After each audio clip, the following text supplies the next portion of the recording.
Hey guys, so this is the way that we're going to start moving forward with your own learning. So here is topic 4.1, cell communication. I'm going to use this as the example of how we're going to do things. So um, it's broken up in a couple of different areas. So over here in the upper corner, you can see, I can highlight this over here. It has a suggested skill. So the skill is like, how do I know the information? How am I going to be asked to show that I know? For example, in this one, you have to use the word explain. So explain is a big one. Um, then, if we scroll down a little bit more, we have this required course content. Let me move this up, which you just covered. Required course content. This is big blue box here. It has a couple of important things. Enduring understanding is like this really big idea that you're going to have to do. Cells communicate by generating, transmitting, receiving, and responding to chemical signals. And then some learning objectives. This is what you have to be able to do. You have to describe the ways that cells communicate with one another and explain how cells communicate with one another over short and long distances. This essential knowledge drills down even more. So this is the stuff you have to be able to show that you know how to do.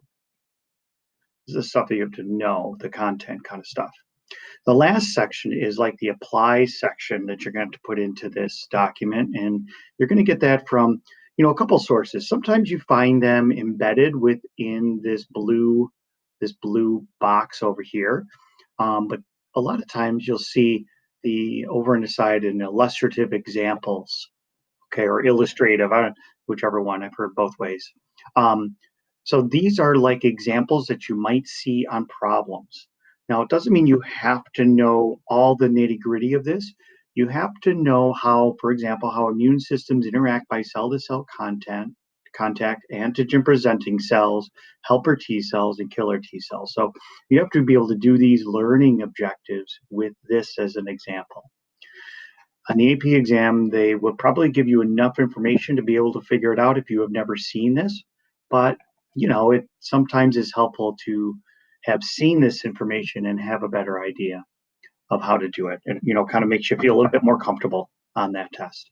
So this little column you want to look for, but again, you might see it over in this area. So one more time, here's the what, and sometimes the example.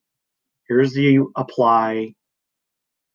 Going back up here, this is the how am I going to have to show it. So what, how, apply.